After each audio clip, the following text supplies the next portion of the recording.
Hi hello friends, ಎಲ್ಲರೂ ಹೇಗಿದ್ದೀರಾ? Welcome to Vriddhi's media Kannada channel. ನಿಮ್ಮ ಪ್ರೀತಿಯ ಗೆಳತಿ ಕವಿತಾ. ಇವತ್ತಿನ ವಿಡಿಯೋದಲ್ಲಿ ಬಂದು ಗರ್ಭಾವಸ್ಥೆಯ ಮೊದಲನೇ ತಿಂಗಳಿನಿಂದ ಹಿಡಿದು 9ನೇ ತಿಂಗಳಿನವರೆಗೂ ವಾರದಿಂದ ವಾರಕ್ಕೆ ಮಗುವಿನ ಒಂದು ವೆಯ್ಟ್ ಅನ್ನೋದು ಬಂದು ಎಷ್ಟಿರುತ್ತೆ, ಹಾಗೆ ಮಗುವಿನ ಲೆಂತ್ ನ ಬಗ್ಗೆ ಸಂಪೂರ್ಣವಾಗಿ ಮಾಹಿತಿಯನ್ನು ನೀಡ್ತೀನಿ. ನೀವು ನಮ್ಮ ಚಾನೆಲ್ ನ ಮೊದಲ ಬಾರಿಗೆ ನೋಡ್ತಿದ್ರೆ ನಮ್ಮ ಚಾನೆಲ್ ನ ಲೈಕ್ ಮಾಡಿ, ಶೇರ್ ಮಾಡಿ, ಹಾಗೆ ಮರೀದಿರ ಸಬ್ಸ್ಕ್ರೈಬ್ ಮಾಡ್ಕೊಳ್ಳಿ ಅಂತ ಹೇಳ್ತಾ ಬನ್ನಿ ತಡ ಮಾಡದೆ ಇವತ್ತಿನ ವಿಡಿಯೋನ ಶುರು ಮಾಡೋಣ. 5ನೇ ವಾರದಿಂದ ಹಿಡಿದು 7ನೇ ವಾರದವರೆಗೂ ಮಗುವಿನ ಸೈಜ್ ಮತ್ತು ಮಗುವಿನ ಒಂದು ಲೆಂತ್ನ ಬಗ್ಗೆ ತಿಳಿದುಕೊಳ್ಳೋಣ.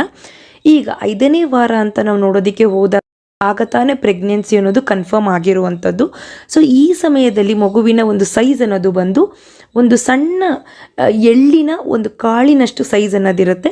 ಇನ್ನು ಲೆಂತ್ ಅನ್ನೋದನ್ನು ನೋಡೋದಕ್ಕೆ ಹೋದರೆ 2 mm ನಷ್ಟು ಇರ್ಬೋದು. ಅಂದರೆ ಅಷ್ಟು ಚಿಕ್ಕದಾಗಿ ಮಗುವಿನ ಒಂದು ಲೆಂತ್ ಅನ್ನೋದು ಬಂದು ಇರುವಂಥದ್ದು 5ನೇ ವಾರದಲ್ಲಿ. ಇನ್ನು 6ನೇ ವಾರ ಅಂತ ನಾವು ನೋಡೋದಕ್ಕೆ ಹೋದಾಗ ಮಗುವಿನ ಒಂದು ಲೆಂತ್ ಅನ್ನೋದು ಬಂದು 5 mm ನಷ್ಟು ಇರುವಂಥದ್ದು, 5 mm ನಷ್ಟು ಇರುವಂಥದ್ದು. ಹಾಗೆ ಮಗುವಿನ ಸೈಜ್ ಅನ್ನೋದನ್ನು ನಾವು ನೋಡೋದಕ್ಕೆ ಹೋದರೆ ಒಂದು ಸಣ್ಣ ಬಟಾಣಿ ಕಾಳಿನಷ್ಟು ಪೀಸ್ನ ಸೈಜ್ ಅಷ್ಟು ಇರುವಂತಂದರೆ ಅಷ್ಟು ಚಿಕ್ಕದಾಗಿ ಇರುತ್ತೆ ಈ 6ನೇ ವಾರದಲ್ಲಿ ಮಗುವಿನ ಸೈಜ್. ಇನ್ನು 7ನೇ ವಾರ ಅಂತ ನಾವು ನೋಡೋದಕ್ಕೆ ಹೋದಾಗ ಮಗುವಿನ ಒಂದು ಲೆಂತ್ ಅನ್ನೋದು ಬಂದು 10 mm ನಷ್ಟು ಇರುವಂಥದ್ದು. ಹಾಗೆ ಮಗುವಿನ ಸೈಜ್ ಅಂತ ನಾವು ನೋಡೋದಕ್ಕೆ ಹೋದರೆ ಬ್ಲೂಬೆರಿ ಹಣ್ಣಿನಷ್ಟು ಮಗುವಿನ ಸೈಜ್ ಅನ್ನೋದು ಬಂದು ಇರುವಂಥದ್ದು.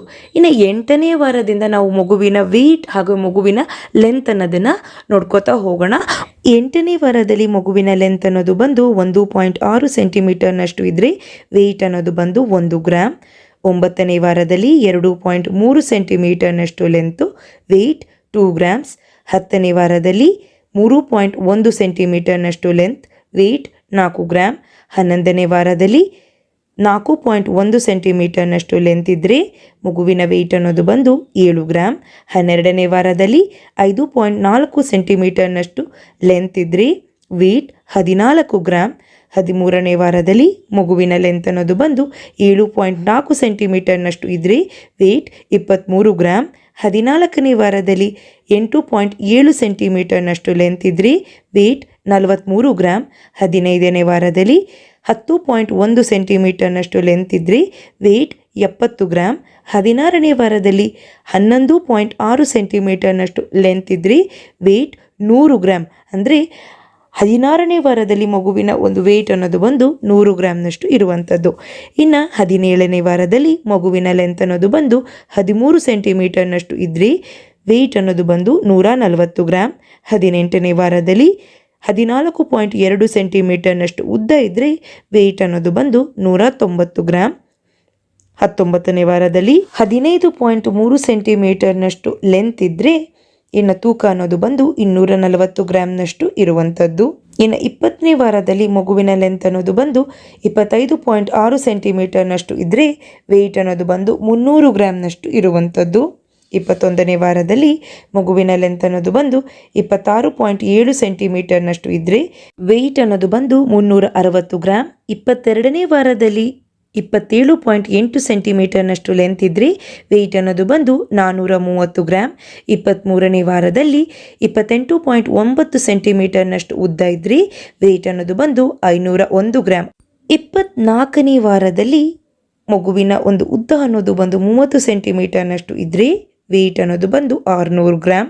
25ನೇ ವಾರದಲ್ಲಿ 34.6 ಸೆಂಟಿಮೀಟರ್ನಷ್ಟು ಉದ್ದ ಇದ್ದರೆ ವೆಯ್ಟ್ ಅನ್ನೋದು ಬಂದು 660 ಗ್ರಾಮ್. 26ನೇ ವಾರದಲ್ಲಿ 35.6 ಸೆಂಟಿಮೀಟರ್ನಷ್ಟು ಉದ್ದ ಇದ್ದರೆ ತೂಕ ಅನ್ನೋದು ಬಂದು 760 ಗ್ರಾಮ್. 27ನೇ ವಾರದಲ್ಲಿ 36.6 ಸೆಂಟಿಮೀಟರ್ನಷ್ಟು ಉದ್ದ ಇದ್ದರೆ 875 ಗ್ರಾಮ್ನಷ್ಟು ತೂಕ ಇರುವಂಥದ್ದು. 28ನೇ ವಾರದಲ್ಲಿ 37.6 ಸೆಂಟಿಮೀಟರ್ನಷ್ಟು ಲೆಂತು ಅನ್ನೋದಿದ್ದರೆ ಮಗುವಿನ ತೂಕ ಅನ್ನೋದು ಬಂದು 1 kg ಆಗುವಂಥದ್ದು 28ನೇ ವಾರದಲ್ಲಿ. ಇನ್ನು 29ನೇ ವಾರದಲ್ಲಿ 38.6 ಸೆಂಟಿಮೀಟರ್ನಷ್ಟು ಉದ್ದ ಇದ್ದರೆ ಮಗುವಿನ ತೂಕ ಅನ್ನೋದು ಬಂದು 1.2 kg ಅಷ್ಟು ಇರುವಂಥದ್ದು. 30ನೇ ವಾರದಲ್ಲಿ 39.9 ಸೆಂಟಿಮೀಟರ್ನಷ್ಟು ಉದ್ದ ಇದ್ದರೆ ಮಗುವಿನ ತೂಕ ಅನ್ನೋದು ಬಂದು 1.3 kgಯಷ್ಟು ಇರುವಂಥದ್ದು. 31ನೇ ವಾರದಲ್ಲಿ 41.1 ಸೆಂಟಿಮೀಟರ್ನಷ್ಟು ಉದ್ದ ಇದ್ದರೆ ತೂಕ ಅನ್ನೋದು ಬಂದು 1.5 kgಯಷ್ಟು ಇರುವಂಥದ್ದು. 32ನೇ ವಾರದಲ್ಲಿ 42.4 ಸೆಂಟಿಮೀಟರ್ನಷ್ಟು ಉದ್ದ ಹಾಗೆ ತೂಕ ಅನ್ನೋದು ಬಂದು 1.7 kg. 33ನೇ ವಾರದಲ್ಲಿ 43.7 ಸೆಂಟಿಮೀಟರ್ನಷ್ಟು ಲೆಂತ್ 1.9 kg. ಇನ್ನು 34ನೇ ವಾರದಲ್ಲಿ 45 ಸೆಂಟಿಮೀಟರ್ನಷ್ಟು ಲೆಂತ್ 2.1 kg. 35ನೇ ವಾರದಲ್ಲಿ 46.2 ಸೆಂಟಿಮೀಟರ್ನಷ್ಟು ಲೆಂತ್ 2.4 kg. 36ನೇ ವಾರದಲ್ಲಿ 47.4 ಸೆಂಟಿಮೀಟರ್ನಷ್ಟು ಲೆಂತ್ 2.6 kg. 37ನೇ ವಾರದಲ್ಲಿ 48.6 ಸೆಂಟಿಮೀಟರ್ನಷ್ಟು ಲೆಂತ್ 2.9 kg. 38ನೇ ವಾರದಲ್ಲಿ 49.8 ಸೆಂಟಿಮೀಟರ್ನಷ್ಟು ಲೆಂತ್ 3.1 kg. 39ನೇ ವಾರದಲ್ಲಿ 50.7 ಸೆಂಟಿಮೀಟರ್ನಷ್ಟು ಲೆಂತ್ 3.3 kg. ಇನ್ನು 40ನೇ ವಾರದಲ್ಲಿ 51.2 ಸೆಂಟಿಮೀಟರ್ನಷ್ಟು ಉದ್ದ ಇದ್ರಿ ತೂಕ ಅನ್ನೋದು ಬಂದು 3.5 kg.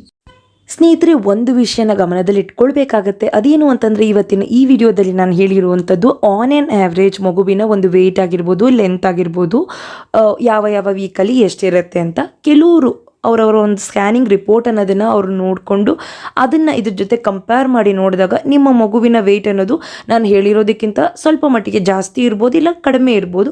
ಗಾಬರಿ ಪಡುವಂಥ ಅವಶ್ಯಕತೆ ಅನ್ನೋದು ಇರೋದಿಲ್ಲ. ಡೆಲಿವರಿ ಆದ ನಂತರ ಒಂದು ಮಗುವಿನ ಒಂದು ವೆಯ್ಟ್ ಅನ್ನೋದು ಬಂದು ಐಡಿಯಲ್ ವೆಯ್ಟ್ ಅನ್ನೋದು ಬಂದು 2.5 kgಗಿಂತ ಜಾಸ್ತಿ ಇದ್ದರೆ ಮಗು ಅನ್ನೋದು ಬಂದು ಹೆಲ್ದಿ ಬೇಬಿ ಅಂತ ಕನ್ಸಿಡರ್ ಆಗುವಂಥದ್ದು. 2 kg 200 ಗ್ರಾಮ್ 300 ಗ್ರಾಮ್ ಸೊ ಈ ಥರ ಇದ್ದಾಗಲೂ ಕೂಡ ಗಾಬರಿ ಪಡುವಂಥ ಅವಶ್ಯಕತೆ ಅನ್ನೋದು ಇರೋದಿಲ್ಲ.